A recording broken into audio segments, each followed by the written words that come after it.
మనం చేసే ఒక చిన్న సరదా ప్రయాణం మనల్ని చావు దగ్గరికి తీసుకువెళ్తుందని ముందే తెలిస్తే మనం అసలు దాని దరిదాపులకు కూడా వెళ్తామా? మా మామయ్య వాళ్ళది సాలూరక్క. అది బొబ్బుల పక్కన ఉంటుంది. మేము ఏ పున్నమికి కూడా మా అమ్మ వాళ్ళ ఇంటికి అనేది అసలు వెళ్ళాం ఎప్పుడు కూడా. మా మామయ్య కూడా ఎలాగా సెలవులే కదా అని చెప్పి మా అమ్మ వాళ్ళు మా పిన్ని వాళ్ళు అందరం కూడా అక్కడికి వెళ్ళాం అక్క. అక్కడికి వెళ్ళిన తర్వాత అనుకోకుండా అసలు అది పిక్నిక్ సీజన్ కూడా కాదు అసలు. ఎన్ని సంవత్సరాలలో ఎప్పుడు కూడా మేము కార్తీక పౌర్ణమి రోజు అమ్మమ్మ వాళ్ళ ఇంటికే వెళ్ళలేదు. అలాంటిది ఈసారి వెళ్ళామంటే దేవుడు అక్కడికి మమ్మల్ని ఎందుకు పంపించాడో ఆ తర్వాతే తెలిసింది. పున్నమి రోజు ఆ కుటుంబం చేసిన ఒక ప్రయాణం వాళ్ళ జీవితాల్లో ఊహించని మలుపు తిరిగింది. దానివల్ల వాళ్ళు ఏం కోల్పోయారు, అసలు ఏం జరిగింది అని తెలుసుకోవాలంటే మరి అస్సలు లేట్ చేయకుండా వీడియోనైతే స్టార్ట్ చేసేద్దాం. మీ లైఫ్ లో కూడా ఇలాంటి రియల్ ఇన్సిడెంట్స్ జరిగితే అవి మాతో షేర్ చేసుకోవాలని మీరు అనుకుంటే నాకు ఇన్స్టాలో మెసేజ్ కానీ లేకపోతే మెయిల్ కానీ పంపించండి. మీరు షేర్ చేసుకునే ఇన్సిడెంట్ వల్లే చాలా మంది అసలు ఇలాంటివి కూడా ఉంటాయా, ఇలా కూడా జరుగుతాయా అని తెలియని వాళ్ళు కూడా తెలుసుకుని జాగ్రత్తగా ఉండడం నేర్చుకుంటున్నారు. అందుకే చెప్తున్నాను, మీకు గనక ఈ వీడియో నచ్చినట్లయితే లైక్ చేయడం మాత్రం మర్చిపోవద్దు. మీరు చేసే లైక్ వల్ల మన వీడియో ఇంకొంతమందికి రికమెండ్ అవుతుంది, కొత్త వాళ్ళు చూస్తారు. సో నాకు కూడా వీడియోస్ చేయాలనే ఇంట్రెస్ట్ వస్తుంది. సో లైక్ చేసి సపోర్ట్ చేయండి.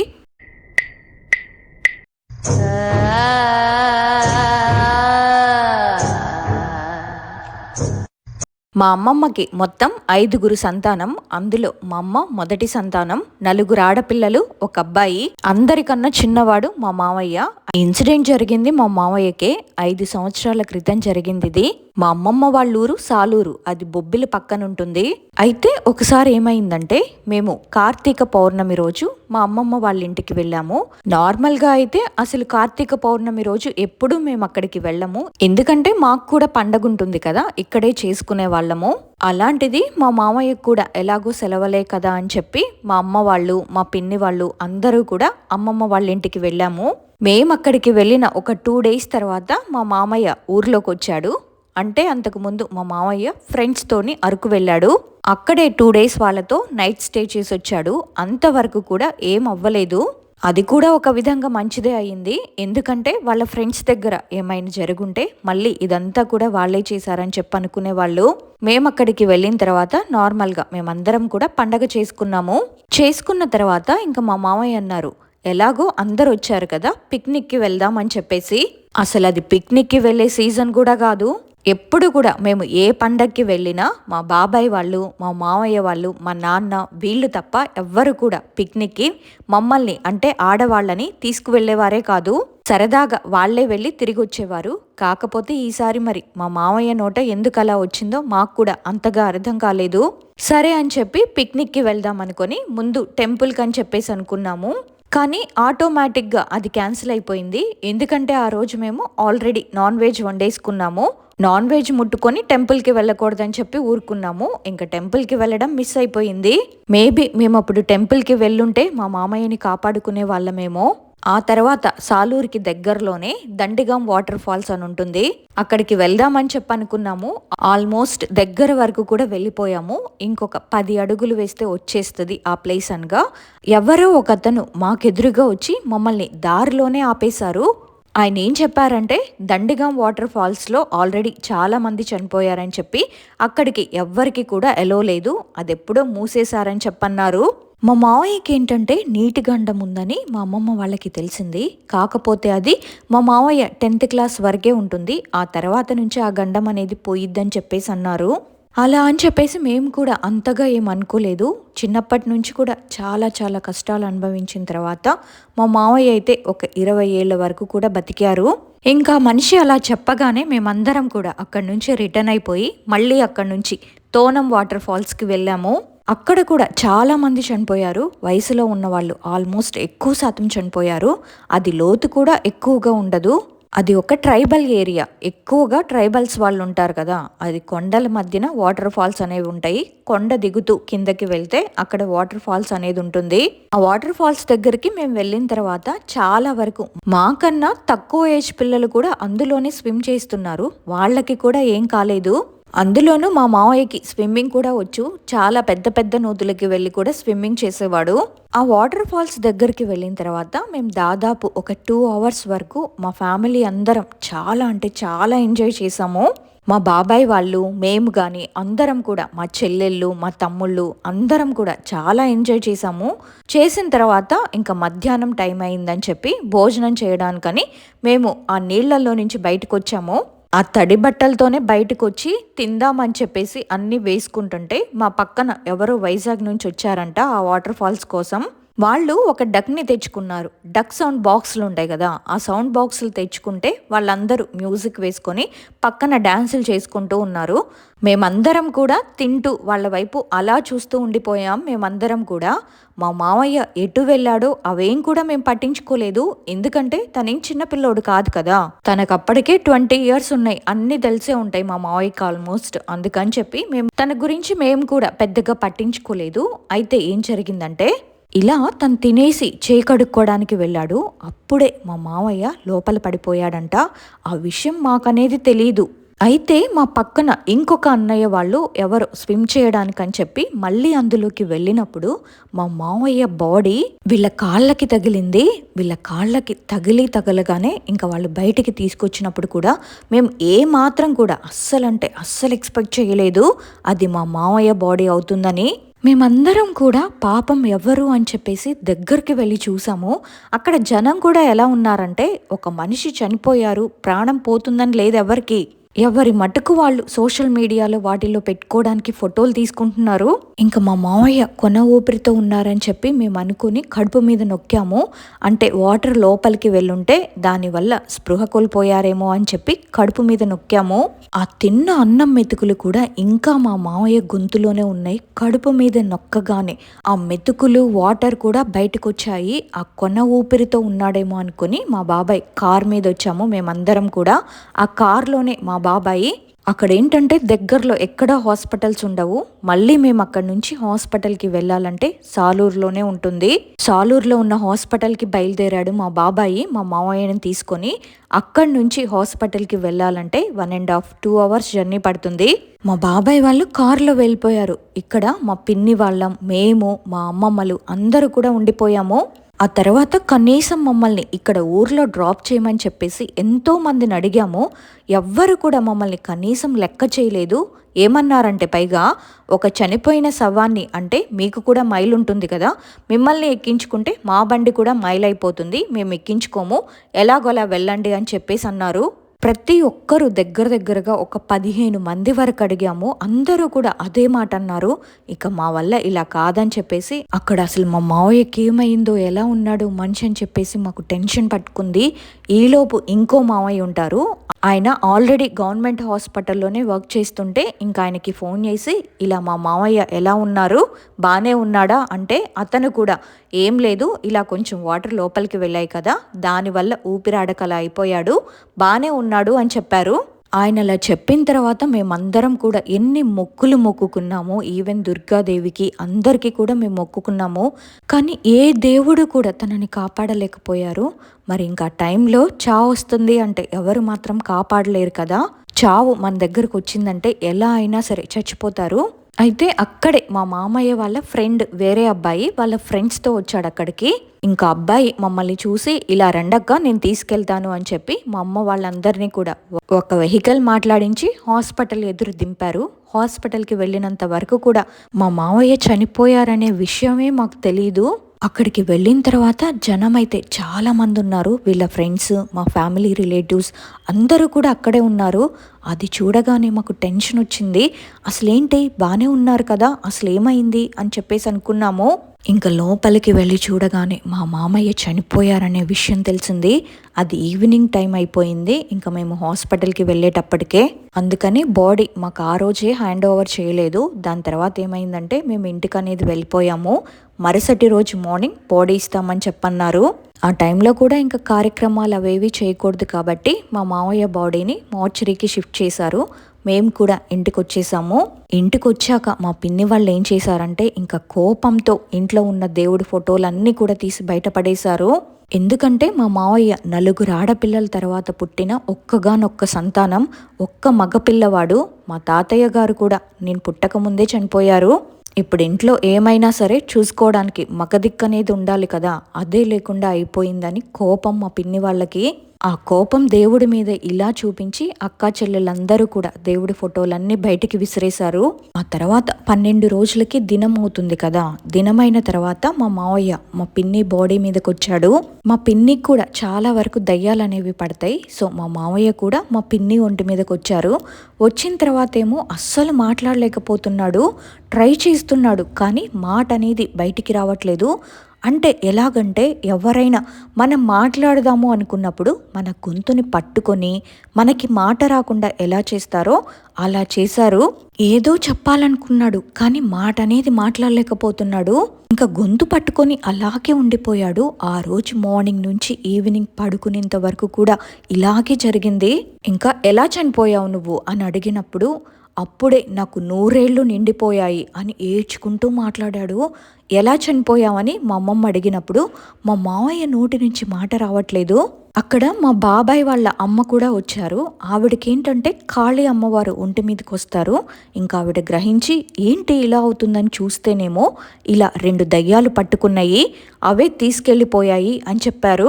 అయితే ముందు వాటిని కట్టడి చేస్తేనే వీడు మాట్లాడగలడు మనతో అని చెప్పేసి ఆ 2 దయ్యాల్ని కూడా మా మావయ్య దగ్గరికి రానివ్వకుండా చేసి ఇలా మా మావయ్యని అడిగారు. ఏమైందిరా జగదీషు, ఎందుకు అసలు అలా చనిపోయావు అని అడిగితే, అమ్మా నేను నిజంగా చనిపోలేదమ్మా, నేను ఎన్నో నూతుల దగ్గర ఈత కొట్టాను కదా, అంత చిన్న దాంట్లో నేనెలా అక్క చనిపోతాను అని చెప్పి ఏడ్చాడు. నేను తిన్న తర్వాత హ్యాండ్ వాష్ చేసుకుందామని వెళ్ళినప్పుడు గట్టు మీద నిల్చొని చివర్న నా చేతుల్ని కడుక్కుంటున్నప్పుడు ఎవ్వరో ఆ నీళ్లల్లో నుంచి నా కాళ్ళు పట్టుకొని లాగేశారు. ఎవరో కాదు, ఈ 2 దయ్యాలే కాలు పట్టుకొని లాగేసినప్పటికీ నేను లోపలికి పడిపోయాను. పడిపోయిన తర్వాత కూడా నేను నోట్లో పెట్టుకున్న తిండి ముద్ద ఇంకా నవ్వులుతూనే ఉన్నాను. తిన్నది గొంతు కూడా కిందకి దిగలేదు. అలా దిగక ముందే ఆ 2 దయ్యాలు కలిసి నా పీక మీద కాలేసి నొక్కేశాయి ఊపిరాడకుండా. మామూలుగా నీటిలో పడితేనే ఊపిరాడదు, అలా గొంతు మీద ఒకటి, నా చేతులు పట్టుకొని ఇంకొకటి గొంతు మీద కాలేసి నొక్కేసి చంపేశాయి నన్ను అని చెప్పాడు. అసలు ఈ 2 దయ్యాలు మా మావయ్యని ఎలా పట్టుకున్నాయి, ఏం జరిగింది అంటే, ఒకరోజు రాత్రి మా మామయ్య వాళ్ళ క్లాస్మేట్ పెళ్ళికని చెప్పి వెళ్ళాడు. వచ్చినప్పటికీ నైట్ ఒక 2 o'clock ఆ టైం అయిపోయింది. ఇంటికి వచ్చేటప్పటికే అప్పటికే మా అమ్మమ్మ వాళ్ళందరూ కూడా లోపల లాక్ చేసుకొని పడుకున్నారు. ఇంకా మా మామయ్య బయట నుంచి తలుపు తీయమని అడుగుతున్నాడు. కానీ వీళ్ళు నిద్రలో ఉండడం వల్ల వీళ్ళకి వినపడలేదు. ఆ టైంలో ఏమైందంటే మా అమ్మమ్మ వాళ్ళ ఇంటి ఎదురుగా ఒక రేకుల ఇల్లు అనేది ఉంటుంది. ఆ రేకుల ఇంటి పైనుంచి ఎవరో ఒక 2 మగాళ్ళు ఒక కడుపుతో ఉన్న ఆవిడ నడుచుకుంటూ ఫాస్ట్గా మా మామయ్య వైపు పరిగెత్తుకొచ్చినట్టు కనిపించారంట. వాళ్ళని చూసి భయపడిపోయి మా మామయ్య పక్కనే కరెంటు పోల్ ఉంటుంది, ఆ కరెంటు పోల్ దగ్గరికి వెళ్ళి నిలబడి అక్కడే చాలాసేపు ఉండిపోయాడు. ఇంకా రోడ్డు మీద ఉంటే కొంచెం ధైర్యంగా ఉంటుందని చెప్పేసి వాళ్ళది రోడ్డు పాయింటే హౌస్ కూడా. ఆ కరెంటు పోల్ దగ్గరే ఉండిపోయాడు మా మావయ్య. కాసేపు అయిన తర్వాత మా అమ్మమ్మ డోర్ తీసింది. ఇంకా లోపలికి వచ్చాడు. మా మావయ్యకి ఇలా కనిపించినట్టు అదేం కూడా ఇంట్లో వాళ్ళకి చెప్పలేదు. ఇలా కనిపించాయని మాలో ఎవరికో ఒకళ్ళకి చెప్తేనన్నా మేము బతికించుకునే వాళ్ళమేమో. అసలు ఆ కనిపించిన 2 మగాళ్ళు కడుపుతో ఉన్న ఆడామ ఎవరంటే మా మామయ్య వాళ్ళ క్లాస్మేట్ ఒక డాన్సర్ అనమాట. తన పేరు రఘు. మా మామయ్య డిగ్రీ ఫస్ట్ ఇయర్ చదువుతున్నప్పుడు వీళ్ళ ఫ్రెండ్ రఘు అప్పుడే ఒక డాన్స్ ఇన్స్టిట్యూట్ ని ఓపెన్ చేశాడు. ఇంకా మా మామయ్య ఏమో ఫెస్ట్ కోసమని డాన్స్ నేర్చుకోవడానికి ఆ అబ్బాయి దగ్గరికి వెళ్ళాడు. వీళ్ళందరూ కూడా సాలూరులోనే ఉంటారు. అయితే ఒక రోజు ఈ రఘు ఏంటంటే ఏదో పనుందని చెప్పి పక్కూరికి వెళ్ళాడు. పక్కూరులో ఎక్కడో ఒక పంతులై ఉండి ఇలాంటివి కూడా చేస్తారా అని మీరు అనుకోవచ్చు. కాకపోతే వాడు చేశాడు. ఏం చేశాడంటే ఒక కడుపుతో ఉన్న అమ్మాయిని పాడు చేసి చంపేశాడు. వాడు అలా చేస్తున్నప్పుడు ఈ రఘు అనే అబ్బాయి చూశాడు. ఇంకా వెంటనే ఆ ఊరు నుంచి బయలుదేరిపోయి సాలూరుకు వచ్చేసాడు.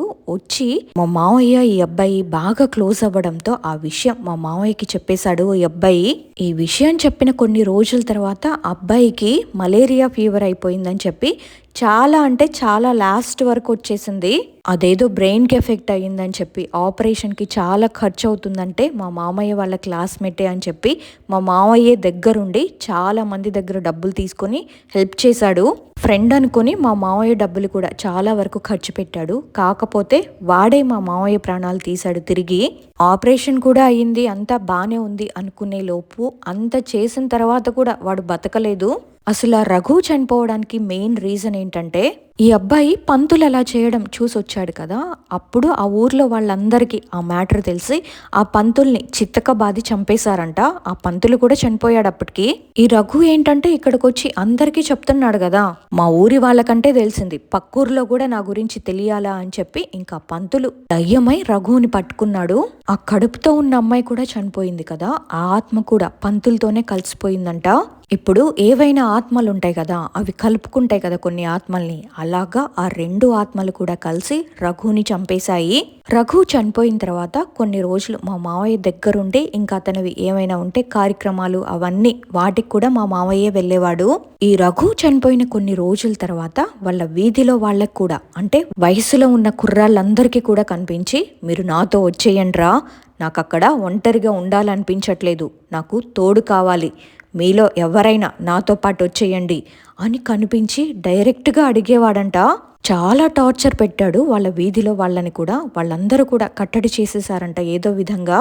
అంటే వాళ్ళ దరిదాపులకు కూడా రఘుని రానివ్వకుండా చేశారంట. చేసిన తర్వాత ఏమో మా మావయ్య కొన్ని రోజుల తర్వాత ఇలా రాత్రిపూట ఫ్రెండ్ పెళ్ళికని వెళ్ళొచ్చాడు అని చెప్పాను కదా, ఆ రోజు పోస్టర్ అనేది వాడు చనిపోయిన మేబీ 1 month 2 months అలా అవుతుంది. ఆ రఘువి చిన్న చిన్న పోస్టర్లు ఉంటాయి కదా, ఆ పోల్కి తగిలించినప్పుడు వాడు కూడా అక్కడే ఉన్నాడంట మా మావయ్యని తీసుకెళ్లిపోవడానికి. ఆ రఘు కూడా ఎప్పటి నుంచో ఆ పోల్ దగ్గర ఎదురు చూస్తున్నాడంట. ఆ టైంలో మా మావయ్య భయపడిపోయి ఆ పోల్ దగ్గరికి వెళ్ళగానే వాడు కడుపులోకి దూరిపోయాడంట. అంటే మా మావయ్య ఒంట్లోకి వచ్చేసాడు వాడప్పుడే. ఇంకా పంతులు, ఆ కడుపుతో ఉన్న ఆవిడ, వీళ్ళ ముగ్గురు కూడా మా మావయ్యలోనే ఉన్నారు. ఇలా జరిగిందని ఈ విషయాలన్నీ కూడా మా మావయ్య చనిపోయిన తర్వాతే తెలిసింది మాకు. అసలు ఇదంతా కూడా ఆ డాన్స్ క్లాస్కి వెళ్ళడం వల్లే వచ్చింది. ఈ విషయాలన్నీ మాకు తెలియక ముందు మేమేదో నార్మల్గా చనిపోయాడేమోలే అనుకున్నాము. మాకంత బాధ కూడా అనిపించలేదు. కానీ ఆ తర్వాత ఈ విధంగా చనిపోయాడు అని తెలిసినప్పటికీ ఇంకా మేము కంట్రోల్ చేసుకోలేకపోయాము. ఎందుకంటే చిన్నప్పటి నుంచి చూస్తున్నాను, మా మావయ్య నన్ను దగ్గరుండి నన్ను పెంచారు, ఆయన చేతుల మీదే నేను పెరిగాను. అలాంటిది సడన్గా లేరు అనుకున్నప్పుడు నేను ఇంకా జీర్ణించుకోలేకపోయాను. అసలు ఈ విషయాలన్నీ తెలిసిన తర్వాత ఇలా జరిగింది ఏంటి అని చెప్పేసి మేమందరం కూడా ఒక మైకంలో ఉండిపోయాము. అప్పుడు మా అమ్మమ్మ వాళ్ళ ఇంటి పేరెంట్ వాళ్ళమ్మ తల్లి ఉంటుంది కదా, ఆవిడొచ్చి మొత్తం అంతా అయిపోయిన తర్వాత మా అమ్మమ్మ మీదకొచ్చి అప్పుడే నీ కొడుకుని చంపేశారు అని చెప్పింది. ఇంకా ఆ కోపంతోనే వీళ్ళందరూ కూడా దీపం పెట్టడం మానేశారు, ఏ దేవుణ్ణి కూడా నమ్మడం మానేశారు. ఎందుకంటే ఒక్కగానొక్క సంతానం పోయినప్పుడు అందరూ కూడా, మా అమ్మ వాళ్ళు కానీ మా పిన్ని వాళ్ళు కానీ ఎవ్వరు లేనివారైపోయారు. ఇప్పుడు ఎవరికైనా ఆశ ఉంటుంది కదా తల్లిదండ్రులకి, నా కొడుకు ఇంత వయసుకు వచ్చాడు, ఇంకో 2 సంవత్సరాలైతే మమ్మల్ని వీడే చూసుకుంటాడు అని. అందువల్ల ఎవ్వరూ జీర్ణించుకోలేకపోయారు. ఆ 3 దయ్యాలు కూడా మా మావయ్య బతికి ఉన్నప్పుడు చిత్రహింసలు పెట్టాయంట. చనిపోయిన తర్వాత కూడా మా మావయ్యను తిరిగి వదలలేదు, వాళ్ళల్లో కలుపుకోవడానికి చూశారు. అందులో ఆ పంతులే మెయిన్ క్యారెక్టర్. మా మావయ్యను చిత్రహింసలు పెట్టేవాడు. మా పిన్ని మీదకి వచ్చినప్పుడు కూడా మా పిన్నికి ప్రాణం పోయినంత పని అయిపోయింది. 12 రోజుల దినానికి మా మావయ్య మా పిన్ని ఒంటి మీదకి వచ్చినప్పుడు మా పిన్ని కాళ్ళు చేతులు మొత్తం చల్లగా అయిపోయాయి. అంటే చనిపోయిన బాడీ ఎలా ఉంటుందో అలా అయిపోయింది. మా బాబాయ్ వాళ్ళమ్మ మీదకి కాళీమాత వస్తారు కదా, ఇదంతా తెలుసుకొని ఆవిడేమన్నారంటే, చిన్న వయసులో చనిపోయాడు కాబట్టి వీరభద్రుని చేసి నిలబెట్టుకోండి, ఎప్పుడు కూడా మీ వెనకే ఉంటాడతను అని అన్నారు. ఆ మిగతా 3 దయ్యాల్ని కప్పెట్టి మా మావయ్యని సపరేట్ చేయడానికి ఒక బాడీ మీదకి తీసుకొచ్చారు. అప్పుడు కూడా ఆ దయ్యాలు ఎంత నాటకం ఆడాయంటే, ఆవిడ నీ పేరేంటి అని అడిగితే మా పిన్ని ఒంటి మీదకి వచ్చింది, అస్సలు పేరు చెప్పట్లేదు. అప్పుడు వచ్చింది నిజానికి మా మావయ్య కాదు, ఆ పంతులు వచ్చాడు. వచ్చి సేమ్ మా మావయ్యకిలాగే నటించాడు.